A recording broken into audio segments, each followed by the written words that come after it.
Hello dear students from Good Shepherd Higher Secondary School, myself DM Sharma. Once again I welcome you all on my YouTube channel Aditya Education. I am back with the sixth video of Measure of Central Tendency, the third lesson of Statistics subject, Standard 11th, Gujarat Board.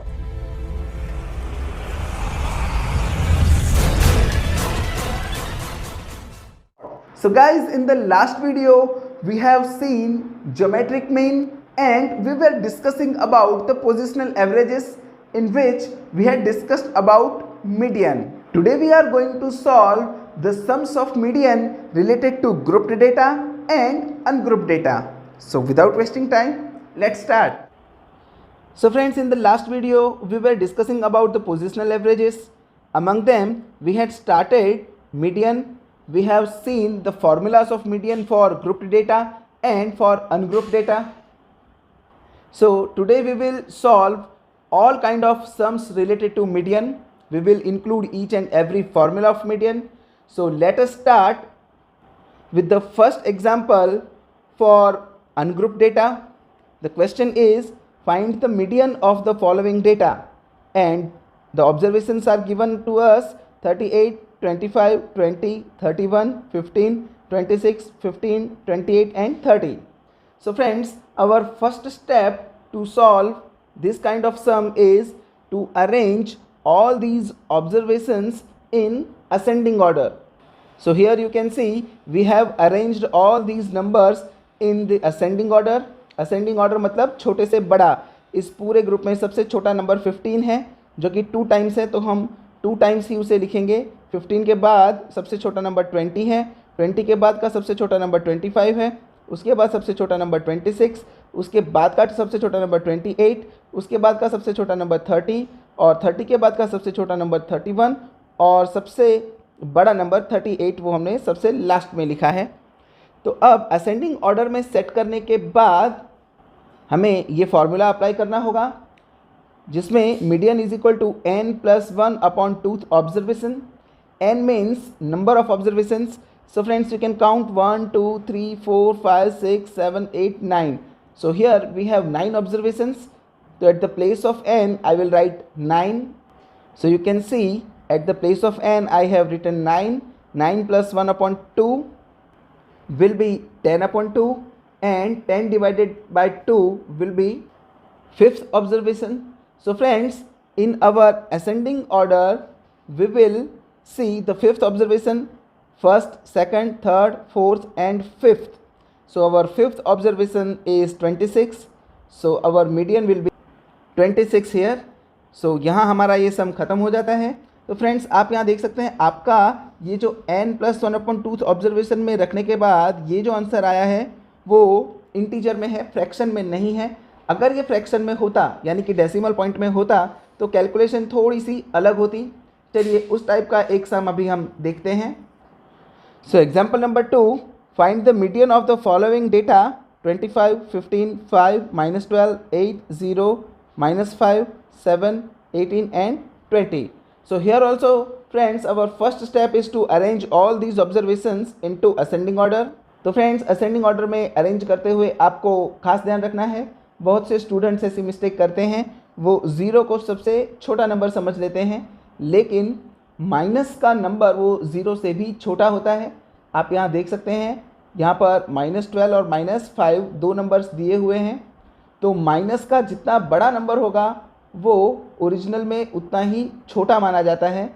तो यहाँ पर -5 और -12 में देखने में हमें -5 छोटा लग रहा है, लेकिन जब आप नंबर लाइन पर देखते हैं तो -12 वो -5 के लेफ़्ट साइड आता है. आप यहाँ देख सकते हैं फ्रेंड्स, इस नंबर लाइन में 0 वो एकदम मिडल में आएगा, फिर लेफ़्ट साइड पे -1, -2, -3, -4, -5, -6 dash dash dash up to infinite, और यहाँ पर +1, +2, +3, +4, +5 और अप टू इनफाइनाइट. तो जैसे जैसे हम राइट साइड जाते हैं नंबर बड़े होते हैं, और जैसे जैसे हम लेफ़्ट साइड आते हैं वैसे नंबर छोटे होते हैं. आप देखिए 5 से 4, 4 से 3, 3 से 2, 2 से 1, 1 से 0. तो -1 वो 0 से भी छोटा है, -2 वो -1 से भी छोटा है. ऐसे करते करते हमारे पास जो नंबर है वो -12 है, तो आप देख सकते हैं -5 यहाँ है, तो -12 वो उसके भी लेफ्ट साइड में होने से -12 वो -5 से भी छोटा नंबर है, इसलिए हमारा सबसे छोटा नंबर होगा -12, उसके बाद -5, उसके बाद 0 और फिर 5, 7, 8, 15, 18, 20 और 25। इस तरीके से हम हमारा असेंडिंग ऑर्डर सेट कर देंगे और उसके बाद हमारा वही फॉर्मूला हम अप्लाई करेंगे। Median is equal to n+1 upon two th observation. तो फ्रेंड्स यहाँ पर जो नंबर ऑफ ऑब्जर्वेशन है आप काउंट कर सकते हैं 1, 2, 3, 4, 5, 6, 7, 8, 9, 10। तो हम n के प्लेस पर 10 रखेंगे, 10+1 upon two th observation, that will be 11 upon two th observation and 11 upon 2 is equal to 5.5 observation. तो आप यहाँ क्लियरली देख सकते हैं फ्रेंड्स कि आपको इस बार जो नंबर मिला है वो डेसिमल में है। तो डेसिमल में जो नंबर आता है उसे हम डायरेक्टली असेंडिंग ऑर्डर में नहीं देख सकते, तो उसके लिए हमें ये फॉर्मूला अप्लाई करना पड़ेगा। आप देख सकते हैं यहाँ पे 5.5 है, तो पॉइंट के पहले 5 है तो हम पहले यहाँ पर लेंगे 5th ऑब्जर्वेशन, फिर पॉइंट के बाद 5 है तो 0.5, उसके बाद ब्रैकेट में मल्टीप्लिकेशन के रिलेशन में 5 के बाद 6 आता है तो 6th ऑब्जर्वेशन माइनस एक कम 5th ऑब्जर्वेशन। इस फॉर्मूला में हम वैल्यू रखेंगे। फ्रेंड्स कई लोग एक दूसरा फॉर्मूला अप्लाई करके भी मीडियन फाइंड करते हैं, जैसे कि आपका आंसर आया 5.5, तो आप 5th ऑब्जर्वेशन और 5 के बाद आता है 6, यानी 5th observation plus 6th observation upon 2 करके भी मीडियन फाइंड कर सकते हैं। लेकिन मैंने ये फॉर्मूला इसलिए लिखा क्योंकि इसी चैप्टर में जब आप आगे जाएंगे तो आपको क्वार्टाइल्स, डिसाइल और परसेंटाइल में इसी फॉर्मूला को अप्लाई करना है। तो अगर आप पहले से ही इस फॉर्मूला से फेमिलियर रहेंगे तो आपको वहाँ पर इजी रहेगा। तो इस टाइप के फॉर्मूला को लिखने की आदत डालिए फ्रेंड्स। फॉर एग्जांपल अगर आपके पास कोई नंबर 4.5 होता तो आप यहाँ लिखते 4th ऑब्जर्वेशन प्लस 0.5 है तो 0.5, 4 के बाद आता है 5th तो आपको यहाँ लिखना था 5th observation minus 4th observation.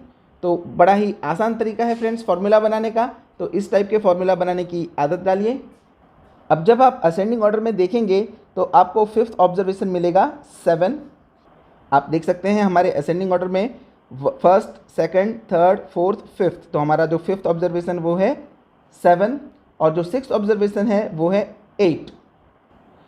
तो 5th observation 7 plus 0.5 as it is, multiplication में 6th ऑब्जर्वेशन अभी हमने देखा 8 माइनस अगेन 5th ऑब्जर्वेशन। तो अब हम इसका सिंप्लीफिकेशन करेंगे फ्रेंड्स। सबसे पहले ब्रैकेट को सॉल्व करना होता है, तो ब्रैकेट में आप देख सकते हैं 8 minus 7 as it is plus 0.5 भी as it is, 8 minus 7 is equal to 1।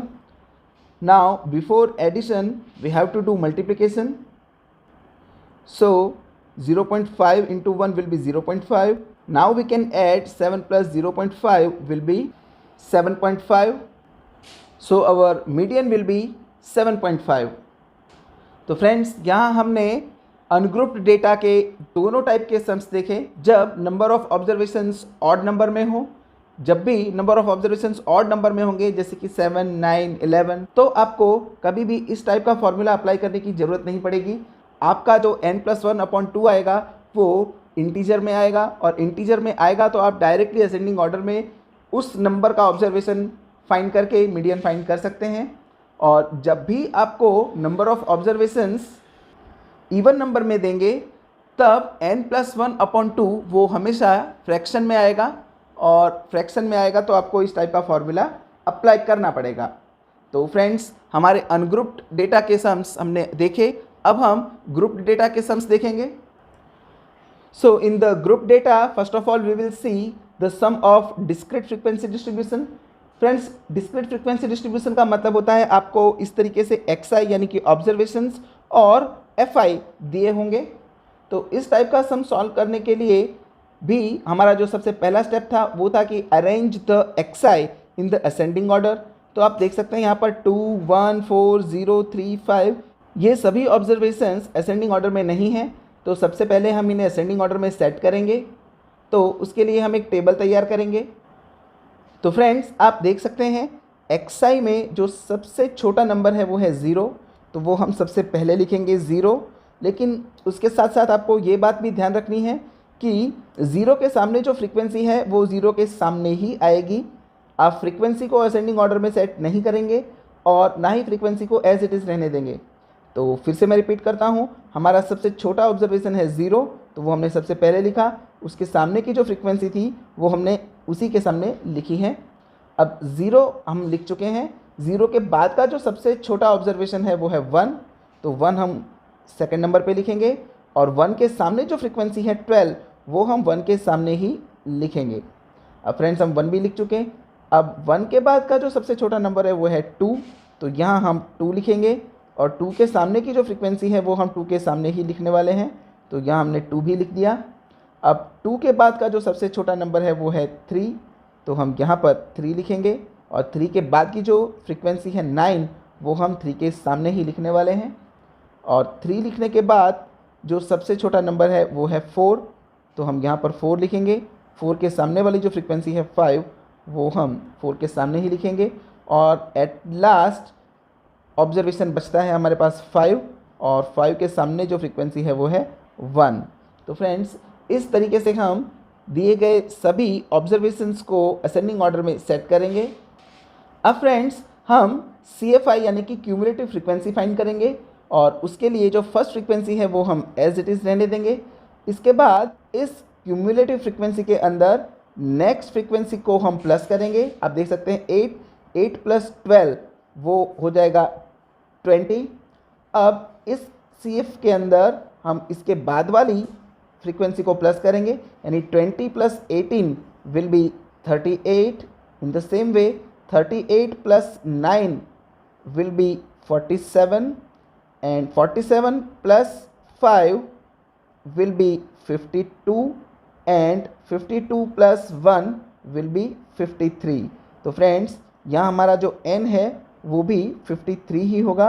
आप चाहो तो सिग्मा FI करके चेक कर सकते हैं। अब फ्रेंड्स यहाँ भी हम मीडियन फाइंड करने के लिए यही फॉर्मूला अप्लाई करेंगे, n plus 1 upon two th observation. तो आप देख सकते हैं हमारा n है वो 53 है, सो 53 प्लस 1 अपॉन टूथ ऑब्जर्वेशन।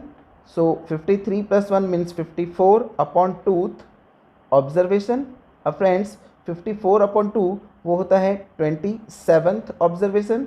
तो इस टाइप के सम में जब हमने CF फाइंड किया है तो ये जो हमारा आंसर आता है m वाला, तो इस ऑब्जर्वेशन को हम CF के अंदर ऊपर से नीचे की ओर देखते हुए आएंगे। जैसे कि 27 वो 8 की रेंज में नहीं आएगा, 20 की रेंज में भी नहीं आएगा, 38 की रेंज में आ जाएगा। इस नंबर से बड़ी सबसे पहली CF वहाँ आपको एरो बना देना है। देख सकते हैं 27 है तो 27 से 8 छोटा है, 20 भी छोटा है, 38 बड़ा है। ऐसे तो ये सभी नंबर 27 से बड़े हैं, लेकिन ऊपर से नीचे की तरफ देखते हुए जो सबसे पहला बड़ा CF आपको मिले उसके सामने आपको एरो कर देना है और इस एरो के सामने जो XI है वो आपका मीडियन होगा। तो यहाँ आपको और कोई कैलकुलेशन करने की ज़रूरत नहीं है फ्रेंड्स, आपको यहाँ पर सीधा लिख देना है median is equal to 2। Friends आप यहाँ देख सकते हैं आपका जो n है वो यहाँ पर ऑड नंबर में है, 53 वो एक ऑड नंबर है। तो जब भी आपका n ऑड नंबर में होगा आपका मीडियन इसी तरीके से सिंपल फार्मूला से आपको मिल जाएगा। नेक्स्ट वीडियो में हम देखेंगे जब हमारा n इवन नंबर में होगा तब, और कंटिन्यूस फ्रीक्वेंसी डिस्ट्रीब्यूशन से रिलेटेड सम्स यानी कि क्लास दिए हो तब मीडियन कैसे फाइंड करना है वो हम नेक्स्ट वीडियो में देखेंगे। So friends we stop here today.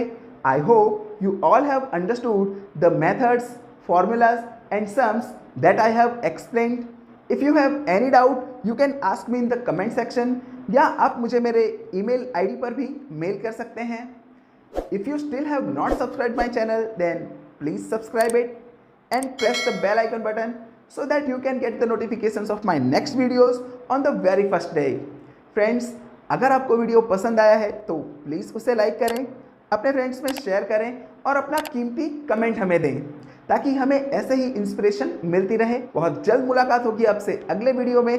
तब तक के लिए पढ़ाई करें, सुरक्षित रहें। Good bye.